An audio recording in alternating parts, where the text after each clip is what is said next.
Good afternoon, and thank you for joining Up for Growth's second keynote as part of Up for Growth 2021 Virtual Summit for Housing Changemakers. My name is Mike Kinsella, CEO of Up for Growth. And before we begin today's discussion, I'd like to share a bit more about our organization and really what Up for Growth is focused on driving. From cities to suburbs to rural America, the cost of housing and demand for it has drastically outpaced salaries and supply. Today, far too many Americans cannot afford to live well where they work, play, and gather. Housing underproduction is not keeping pace with housing need. Artificial barriers, exclusionary zoning, and opposition from residents or NIMBYism combine to create a severe underproduction of homes, a major driver of the affordability crisis.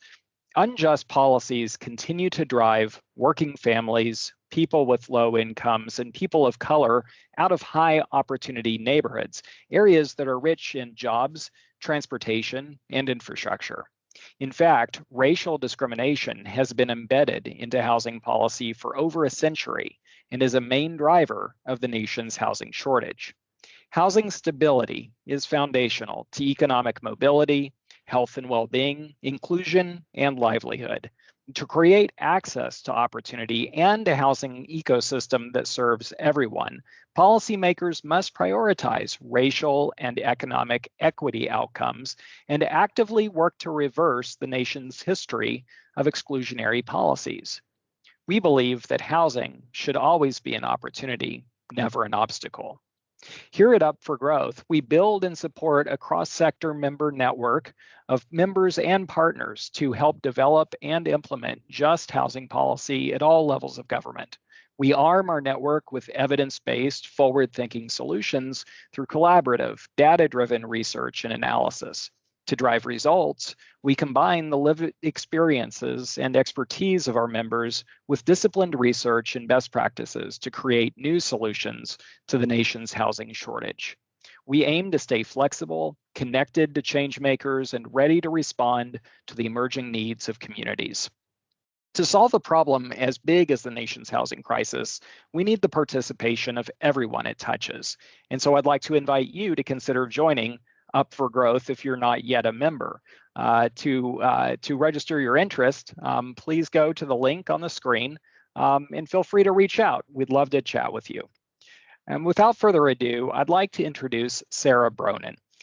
Sara is a leader of an organization, Desegregate Connecticut, which actually joined Up for Growth earlier this year. As founder of Desegregate Connecticut, she leads a coalition that successfully advanced the first major statewide zoning reform in several decades in Connecticut. Previously, she chaired Preservation Connecticut, served on the City of Hartford Historic Preservation Commission, and led Hartford's nationally recognized efforts to adopt a climate action plan and city plan and to overhaul the city's zoning code. Sara Bronin is a Mexican-American architect, attorney, professor, and policymaker whose interdisciplinary work focuses on how law and policy can foster more equitable, sustainable, well-designed, and connected places. She is a professor of the Cornell College of Architecture, Art, and Planning, an associated faculty member of Cornell Law School, and a faculty director of the Cornell Atkinson Center for Sustainability. She holds a JD from Yale, MSc from University Oxford on a Rhodes Scholarship, and BA from University of Texas. She's a seventh-generation Texan, native Houstonian, now a Connecticuter, and she grew up working in her grandparents' Mexican restaurant. So without further ado, it's a pleasure to introduce Sara Bronin. Sara, we look forward to hearing from you. Much, Mike, for that very kind introduction. And hi, everybody. I see we have a really great crowd. I recognize some of the names in the audience today, so hello. I am going to go ahead and share some slides. Hopefully you can see them. And let me just try to maximize them here. Okay, well, it looks like I'm not going to be able to maximize my screen. I'm not sure why that is, but hopefully you'll be able to see these nonetheless. All right, so I point you right away to our website, which is at the bottom, and our Twitter account. If any of this stuff intrigues you, that I'm about to talk about, we have a ton of information that's available on the website, and encourage you to dig in further. There you go. So really my talk today is going to be about zoning. So a lot of what I've been doing recently has been working on zoning codes at the local level, as well as we'll talk about today, at the state level. Zoning can be a really big problem, but it can also be a solution. The group that I'm talking about today is called Desegregate Connecticut. Hopefully some of you have heard about it. We are a coalition of, we call them neighbors and nonprofits. And we really believe that zoning laws have significant costs to all of us, and that reform of them is a smart idea for a number of reasons. So in the presentation today, I'm going to talk about what we learned through the course of our experience, and also maybe give a couple of very high-level tips about what you might do in your state. So to get back to the very basics, why did we decide to form this effort? And it was really for three reasons. That zoning has negative impacts on equity, the economy, and the environment. And we think that actually there are reforms that can benefit all three of those different, some might say at some points competing interests, but we think that zoning reforms that enable more housing in the right places can actually address all three of these concerns. And so when we look at our organization, we really thought that these are the three motivating issues. And when I say we, this is who we are. It's a broad-based coalition of about, at this point, 78 nonprofits. And you can see as you kind of scan the coalition members here, they include architecture, the AIA, the planners, environmental groups like Save the Sound and the Sierra Club, the Green Building Council, but they also include affordable housing advocates and people in the social justice world, like the Center for Latino Progress and the Urban League of Connecticut. Our team, which is different from our coalition, so our coalition is the outside partners. Our team has really been a ton of mostly young professionals and college students and grad students who've come together to power the day-to-day efforts of our movement. And you can see some of them here. It's really been a fantastic effort to try to get to know all of them and to see how their passion for social justice or even economic development or the environment has really been able to manifest itself through our movement. So over the last year, so what exactly have we done? We kind of bucket them into three different categories: education, research, and advocacy. And as Mike explained, my background as a professor, maybe I'm most biased towards the first two. I really believe that if we can educate people, and if we do the help them understand what the status quo is and what its impacts are, then we can actually make a lot of change. And then the advocacy piece is kind of the icing on the cake. Now that we have all this information, we can go and try to make that change that we need. So right now, I'm just going to go through a few of the things that we did in our first year, because a lot of people have asked us, what did you do and how did you do it? So again, with this goal in mind of zoning reform to enable more housing to benefit the environment, economy, and equity, one of the biggest things that we did was run an event series. And so we had 22 events over the course of our first year. That included 2,000 attendees. We spoke at an additional 50 plus outside events with another couple thousand attendees. And we did a lot of that in partnership with other organizations. So whether it was a planning firm who did AICP credits, or Data Haven, who does a lot of research and census data and housing, other academics, and really just our coalition partners on these events. Another thing that we did was videos. So if you go to our website and you just do a /videos, you'll see these 6 videos, and they feature people from different walks of life around the state trying to explain why housing makes a difference for them. They're professionally done. We received funding for that, and I think that that was a really powerful testament to the need for reform.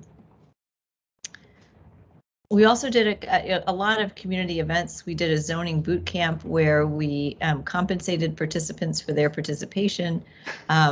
We educated as well in op-eds.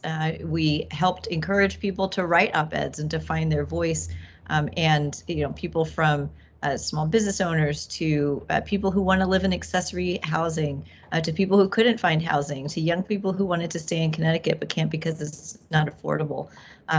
They really ran the gamut, and here's just an example of some of the titles and some of the locations. So when you're thinking about doing this in your state, you have to think about how many different ways can we reach people. And some of it might be one-on-one, like a boot camp, but others might be something like op-eds, which can reach a lot of people at once with pretty good effects. We also did press events with key legislators and coalition members, and even a rally. Not something I'm used to doing anyway, but it was fun. So after all of that, so we started in June of last year. After all of that, we over the course of the winter and the legislative session last spring, we developed with legislators a bill. The bill had a hearing. It lasted for 24 hours. We had 326 pieces of testimony. There's on our website a bunch of testimony from our coalition. If you go to the 2021 zoning reforms, you can get to this page and you can just read the detailed testimony that our coalition members submitted as part of that 326. And I guess that brings me to my first point, which is really the power of bringing people together and bringing people around the issue of zoning reform, a seemingly esoteric topic. People who may not have ever worked in affordable housing before, but who were able to see through our education efforts that this was a really important issue that made a difference to people. We, through our efforts, tried to make the case that Connecticut has what we call one-size-fits-all zoning, single-family zoning on large lots. And the way we did this was through the zoning atlas. So the zoning atlas is, it's online, it's /atlas on our page, so you can kind of tinker around with it on your own computer while I'm talking. But Connecticut has, it's entirely subject to land use regulations. It has 180 separate zoning jurisdictions and 32,000 pages of zoning codes, 2,600 districts. We are the first jurisdiction to map all of those and to also, in a single state, and also to match GIS to GIS layers, 80 different housing data points. So here are some of the things that you can see. 1, 2, 3, and 4 family zoning. That's obvious, something that we needed to know. Whether a jurisdiction required public hearings, whether minimum lot size was required, and if so, how big? Is it 1 acre? Is it 2 acre? Maximum density units per acre, minimum unit area, minimum parking requirements. This is the biggest issue for me. How a jurisdiction defined affordable housing, and then also whether a jurisdiction placed caps on the number of bedrooms in apartments or the number of units in an apartment building. There's also a bunch more because that doesn't add up to 80. But here's just an example of the atlas, and again, you can play around on it with it. This is Hartford, where I live in the middle. And what I'm going to show you is one family housing. Here's where single family housing is allowed, everywhere that's purple. Here's where 2 family housing is allowed after a public hearing. It's a lot less purple if you put it as of right, like you saw for 1 family housing, but let's just, we went with this so you could see there was a big difference. Here's 3 family housing with a public hearing, and here's 4 family housing with a public hearing. So you can see that there are some jurisdictions that allow 4 family housing. They subject it to a public hearing, which is extremely onerous and very unpredictable. But even with that caveat, there's not that many places around our central city of Hartford that allow it without a public hearing. So I will say too, and we will be soon to release, so get on our mailing list if you'd like, a guide to how to replicate the zoning atlas in your own jurisdiction or your own state. It is my hope that we can merge all of these data sets to have a comprehensive national data set on zoning laws. So we hope that you use the protocols that we used. And again, that will come out pretty soon. But we really think that this research played a very important role in our advocacy. So with all of that combined, we got this bill on the floor. We had the public hearing, our education and advocacy, the zoning atlas. A year and a day after we first met, the legislature adopted many of our key proposals. We were really excited about that. I do have to say, though, that we didn't tackle all the issues. So here's what didn't get done. Here's what did get done, and I can talk a little about what didn't get done, rather. Again, our website is a great place to find the information, and you can see, there's a link down at the bottom there to the coalition's comments. There's an explanation of the State Zoning Enabling Act, our FAQs page for additional information. Our website is really chock full of zoning info. Okay, so 8-2 is the State Zoning Enabling Act. So every state, your state included, has a State Zoning Enabling Act that enables local governments to zone. What was changed in the 2021 legislative session was, maybe most importantly, that Connecticut became the first state to require zoning regulations to affirmatively further fair housing. That's a very broad statement, and one whose precise meaning we don't know yet. But that's now in the Zoning Enabling Act, and we hope that that towns can abide by it and consider how they're furthering fair housing. It also now says that zoning codes will, must, in other words, consider regional impacts of their actions. So by allowing certain uses and not others, prohibiting certain uses, what are the regional impacts of those? So before passing new zoning regulations, they have to do that. And there's a couple of, I'm not going to read through every bullet point. There's provisions about procedures and efficient review processes, and also requirements that zoning codes protect tribal, historic, and cultural resources. And I believe that this is the first time a state has included tribal resources in that mix. There's also a slew of changes about what zoning codes may do.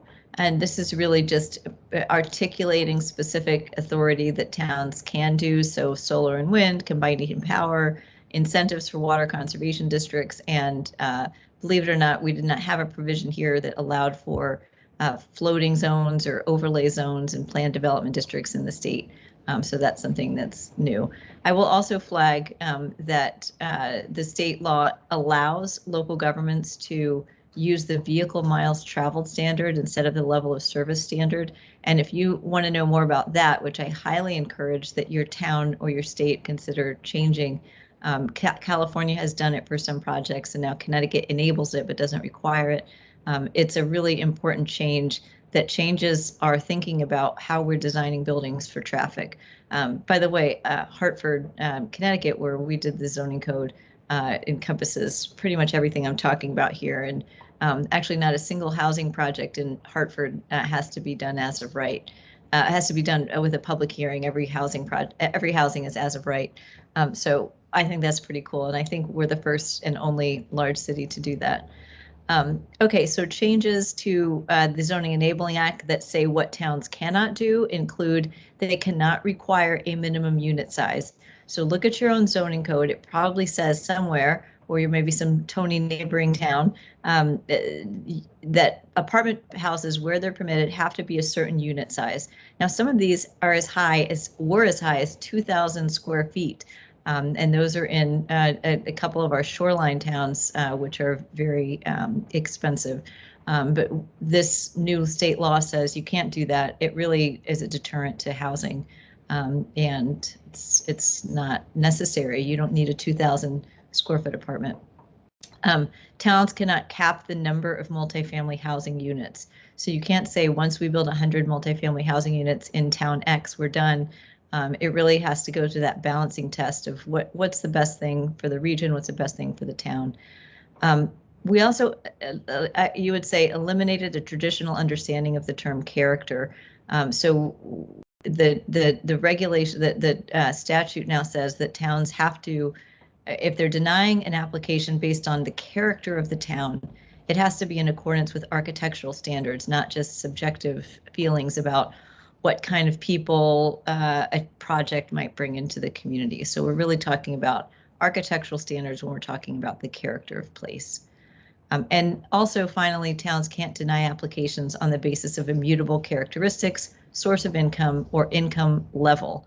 These are things that are not necessarily protected by other types of laws. So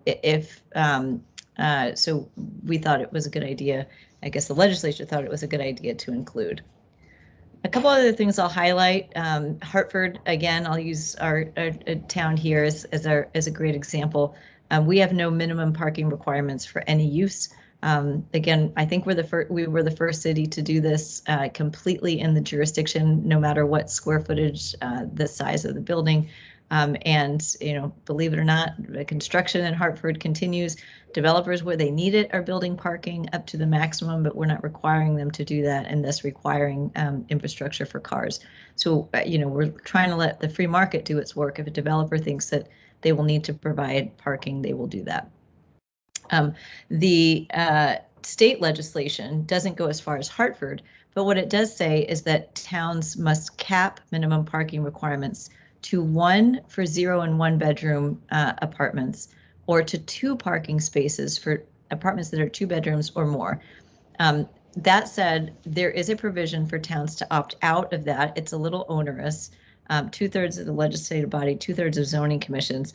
The issue that we see is that some towns, again, including some of these very high income towns in Connecticut, were requiring as many as 3 parking spaces for a studio apartment. If this were a live audience, I would hear laughter at this point, I think. Parking is a deterrent to housing because you have to build more of your lot. You have to devote more of your lot to paved parking in some cases than you do for housing. And here's a great graphic at the top right illustrating that. For a 2-bedroom apartment, the size of 2 parking spaces is about the same.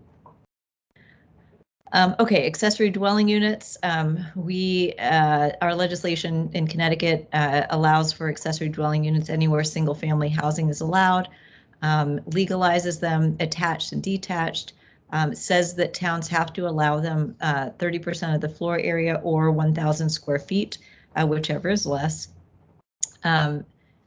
Specifically says that building codes and architectural standards apply, and also explicitly allows for the regulation of short-term rentals, which is a concern in areas where that tends to raise property values and squeeze out renters. Again, there's an opt-out, but this is time limited, so we hope that towns won't choose to opt out. There's actually a huge coalition and case to be made for accessory dwelling units. Maybe I should say what those are for people who don't know. They're single, smaller units of housing in the main house, so they're the little orange units in the top right. So they could be on the 3rd floor in a garage apartment, even in a walkout basement. And you do see all over the country that these things exist, but they haven't been legalized. So they're hiding in the shadows a bit. And that is actually problematic from a safety perspective for the residents. So by legalizing them and allowing them to be formally approved through zoning and get up to code, we're providing, I guess you could call it, a pathway to legalization for the existing units as well. Miscellaneous items. There is now a statewide form-based code in the works. Hopefully the state will organize the commission that's intended to produce this code. We think that there are good models for it. Hartford has an entirely form-based code. Hamden, Simsbury, and some other towns do as well. The commission that I just mentioned also will help review sewerage issues. Those issues that probably in your state as well tend to come up only when people want to build denser housing than a jurisdiction might be used to. And then finally, the bill requires training and certification for planning and zoning commissioners. You'd be surprised at how few states do this and how important it is. Even just 4 hours might be 5 hours, maybe 4 or 5 hours every 2 years. It might be a typo. Check our website to be 100% sure, for planning and zoning commissioners, and also certifications for zoning enforcement officials. Planning and zoning commissioners have incredible power over our entire economy because the decisions they make determine every single thing that can locate in a town with zoning. So they should be, with that tremendous power, we really push for this education requirement because it's a bare minimum of what they can do as they're making these important decisions. So again, you can learn more on our legislative reform page. And I guess I would say lesson 3 in this is try for a lot.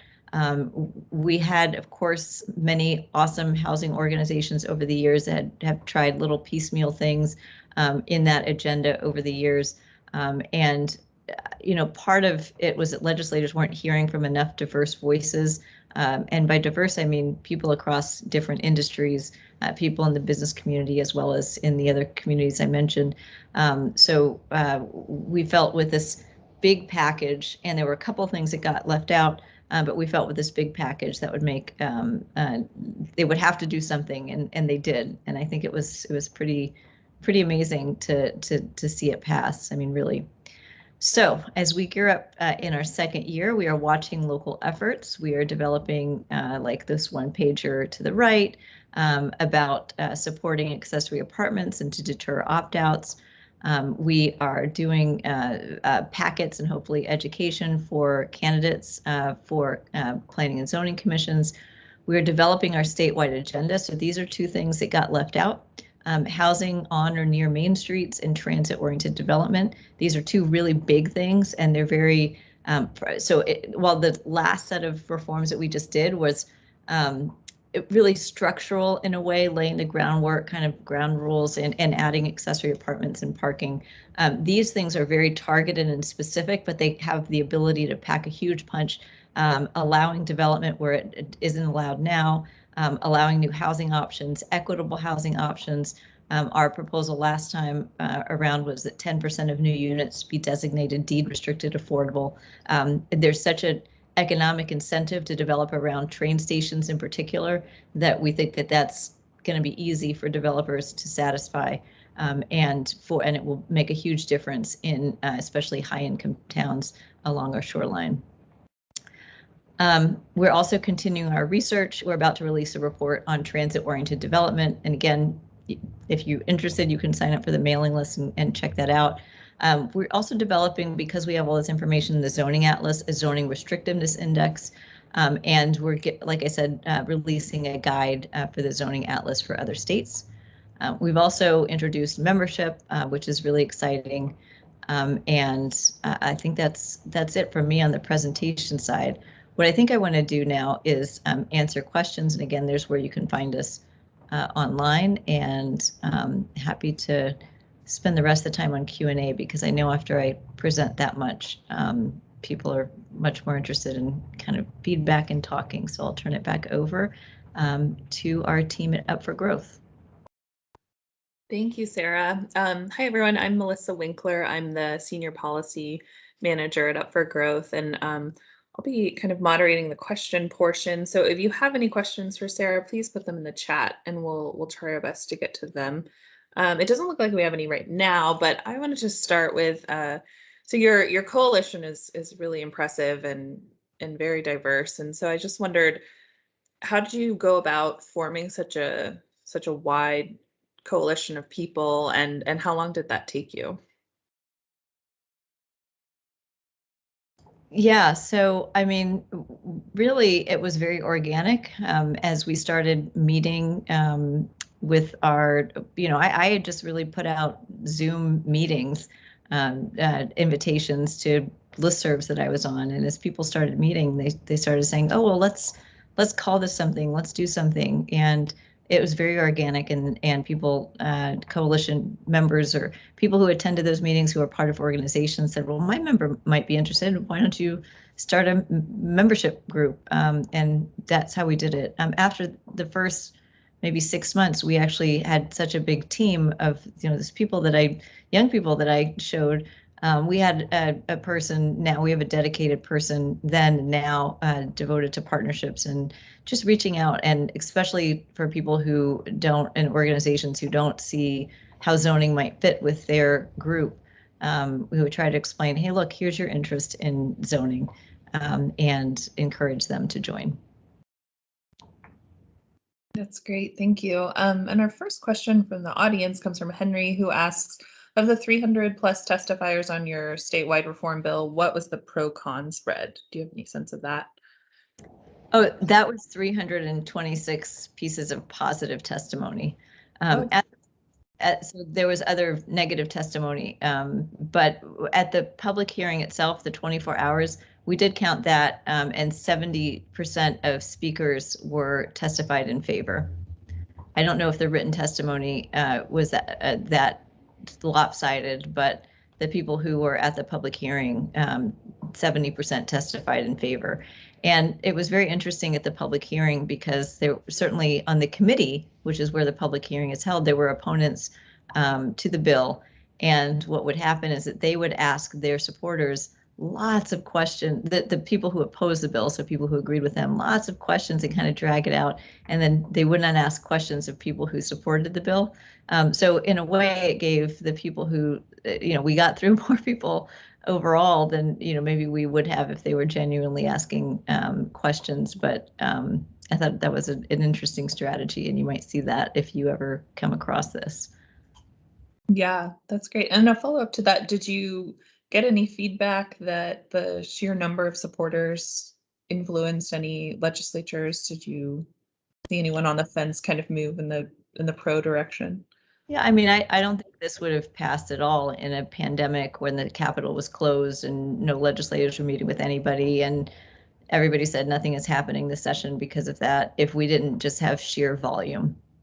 I think that the number of support, the coalition, the cross-section of supporters, the fact that people were willing to stay awake until 2 a.m. to testify, 3 a.m., 4 a.m., 6 a.m., we were all up 24 hours, and we were also managing the queue of supporters. So we would, call people and text them, "You're up soon." It was really, it was really fun actually, that those 24 hours, and just felt like, oh, this is like real, campaign. You would have not had that if people actually had to go to the legislature. So it was an interesting year, and I do think the volume made a difference, especially this year.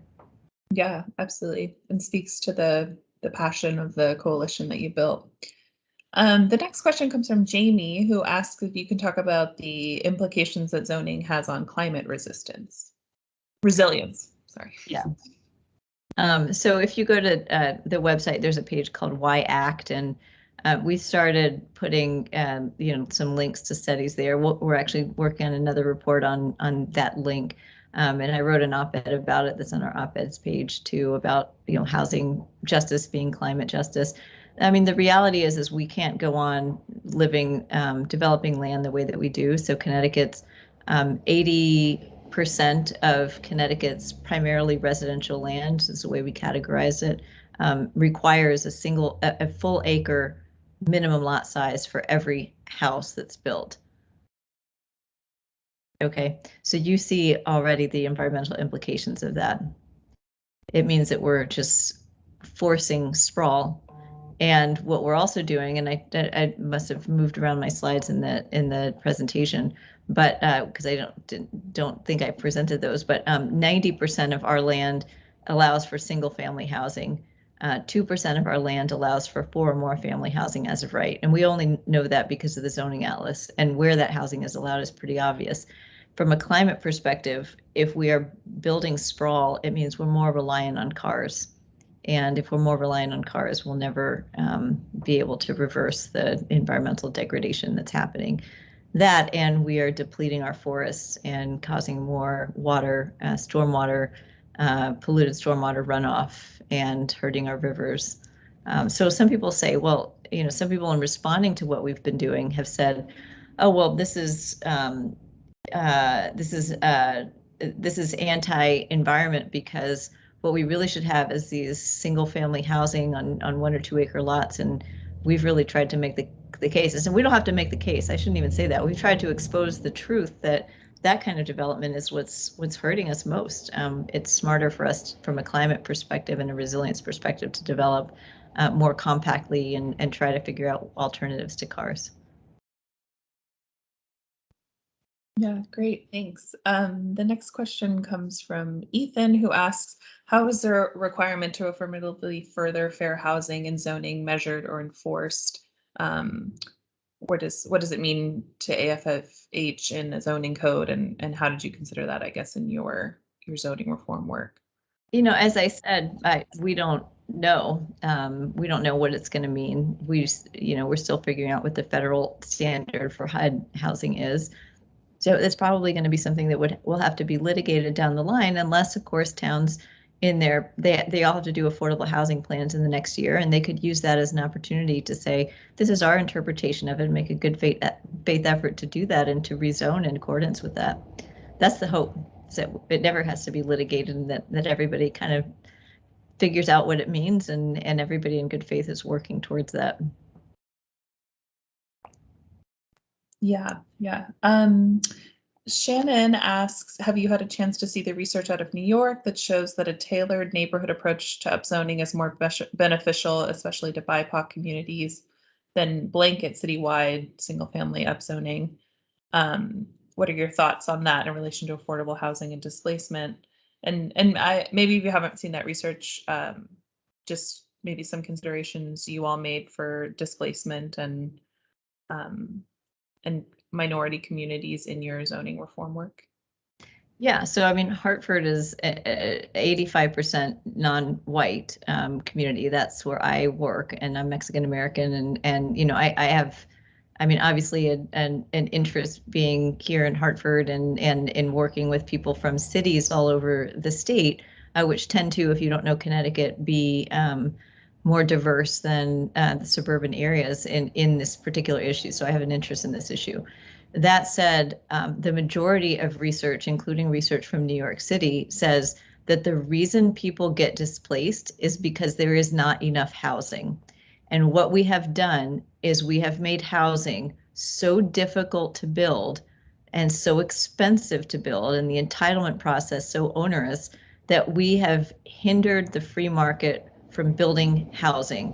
And what that means is that we're not protecting people from displacement if they have nowhere to go, and if we are creating a constraint on housing supply through zoning.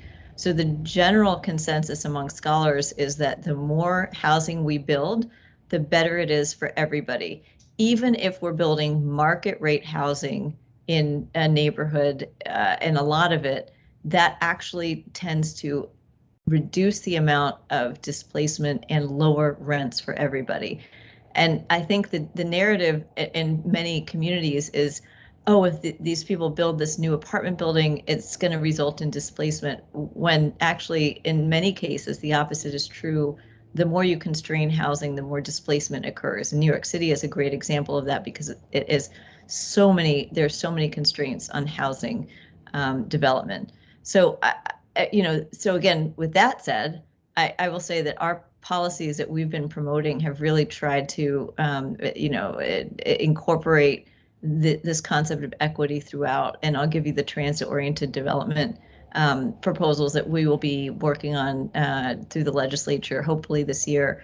Will include a set aside for deed-restricted affordable units that are for low and very low income people. And that's something that our state has on a statewide basis. We have a state law here that defines that and encourages towns to reach a certain threshold of units within their town. Many towns aren't meeting it, and we think this would be a way for them to do that.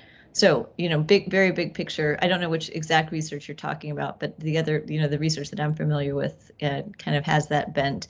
And that's really the bias of our organization. We are now saying, as a general rule, we are pro homes. We're just in favor of housing. We're in favor of housing in smart places, but we're in favor of way more housing entitlements than exist now. Great, thank you.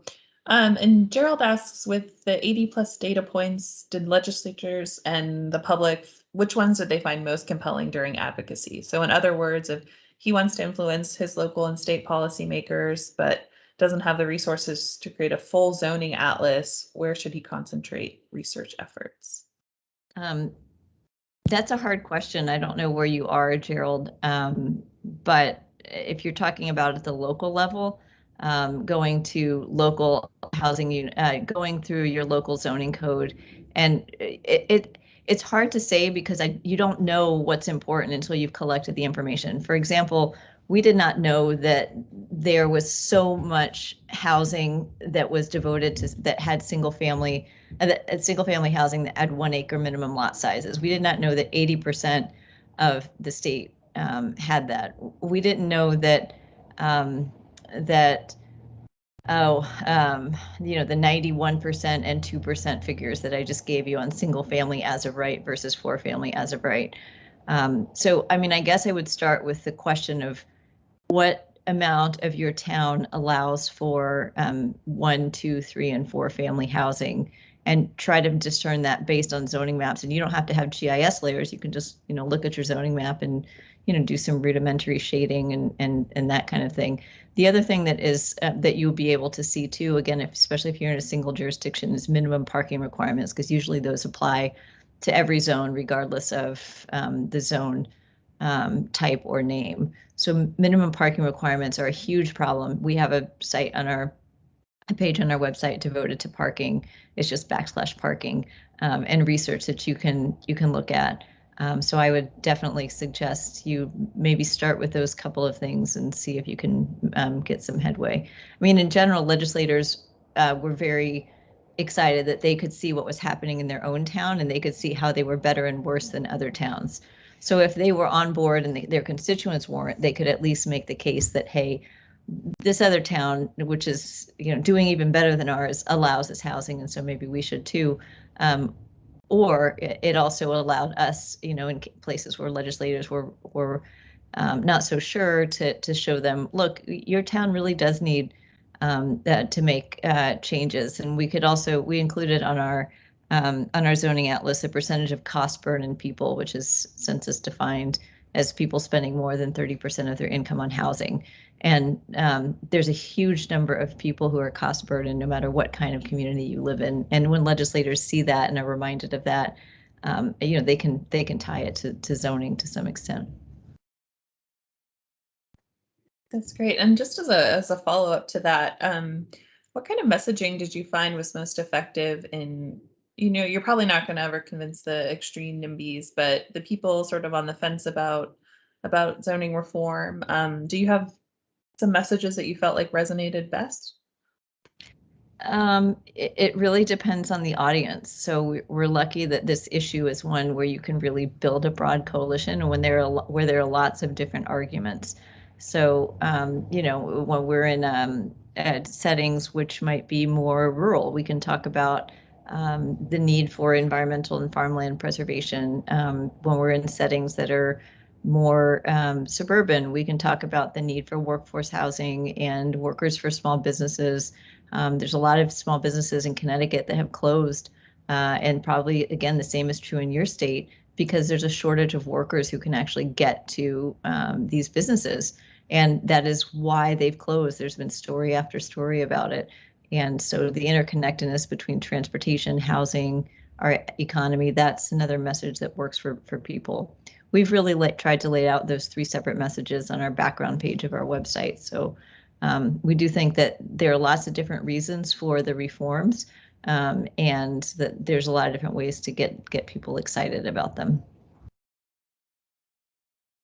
Yeah, that's great. So you mentioned that this kind of first bill was laying this foundation for a background in zoning reform. And I just wonder, what was the process of choosing which things to really focus on? Was that determined maybe by coalition members, by committee? How did you decide, these are the things that we're really going to go after?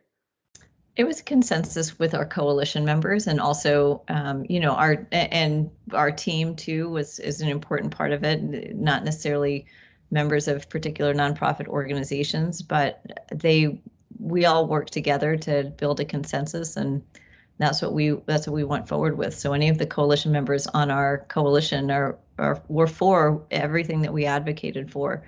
And again, part of it was making sure that our coalition was educated about the consequences of each of the suggestions and trying to make sure that that's something that they were comfortable with and understood how it linked with their mission. And so yeah, I really believe in coalition-based approaches, and this was one of those. So I was very collaborative.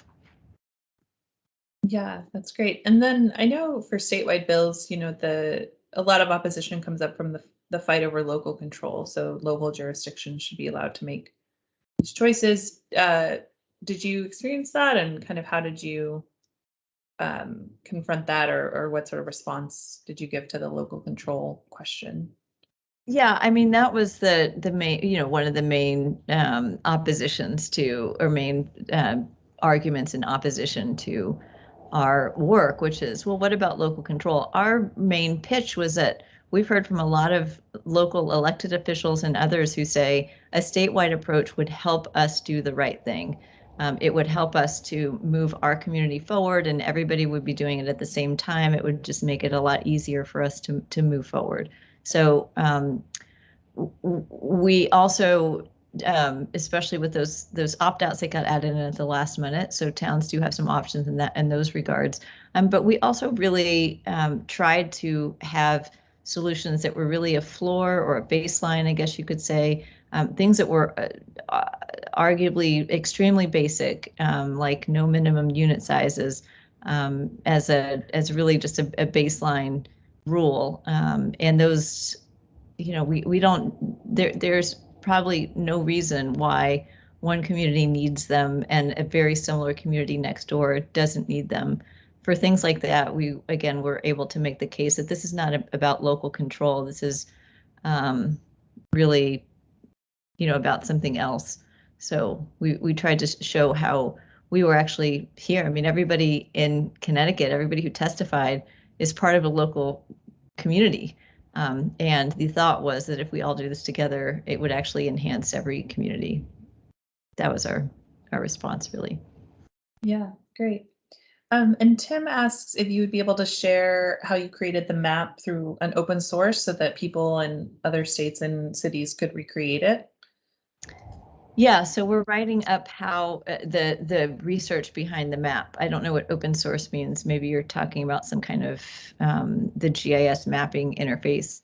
Our data layers aren't public at this point, but the structure of it, as I said, will hopefully be wrapped up in a bow and sent out to the world in the next couple of weeks.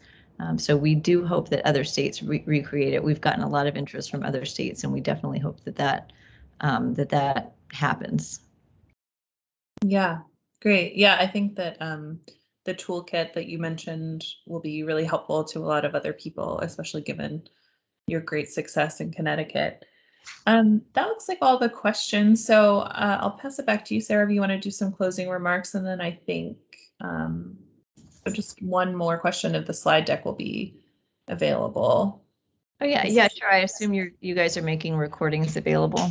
Yeah, we will do that, and we'll pass along your slides. And the Shannon says this is the most actionable, tangible presentation she's listened to on the topic. So I agree with her. That's great. So yes, Sarah, if you have any closing remarks, and then we'll send it back to Mike Kinsella for some. Just to say, I know everybody here is interested in the same things: equitable growth that is good for the economy, good for individual people, no matter what their background, good for the environment. And so zoning should be a huge part of the toolkit. And, we hope that what we're doing in Connecticut will continue to move forward and that we can get some of these advances underway. I mean, our next steps as an organization, since I have a day job and I'm not compensated for my time on Desegregate Connecticut, is to find somebody who can find a person and funding to actually carry this forward in a more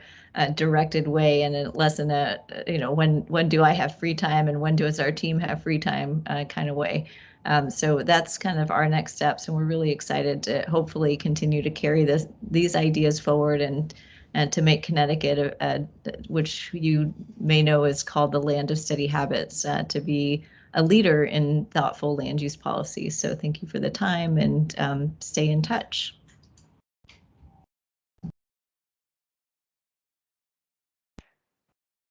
Great. Well, Sara, thank you so much for your presentation. This was terrific, and I agree with Shannon. This was one of the most actionable and tangible roadmaps for state action that we've seen, and so thank you so much for that. Thank you all for joining today. Just a couple of notes in terms of the coming days and next week here at Up for Growth 2021. Following today's fantastic presentation on Connecticut's zoning reform, Thursday, we have a full day of state legislative trends and opportunities in statewide zoning reform. Kicking us off, Lieutenant Governor Denny Heck of Washington State, followed by two separate state legislative panels featuring legislators from the Speaker of the House of the state of Maine, talking about a zoning reform study commission he just formed through legislation that passed also this year, all the way to Representative Nicole Macri in Washington State's legislature, who is actively working on dismantling exclusionary zoning through statewide policy. So please join us for those exciting sessions. Next week is our federal week, where we will feature, among other panels, a discussion on racial equity and zoning reform. We're also very excited to welcome HUD Secretary Marcia Fudge, who will be kicking off our final presentation. Keynoting will be Jerusalem Dimsus with Vox, who spends a lot of her time covering zoning reform from a federal perspective. So lots of exciting content to come. Certainly hope you all will be able to join for those valuable sessions with us here at Up for Growth 2021. So thank you all. We appreciate the time and look forward to continuing all of these important conversations. Take care.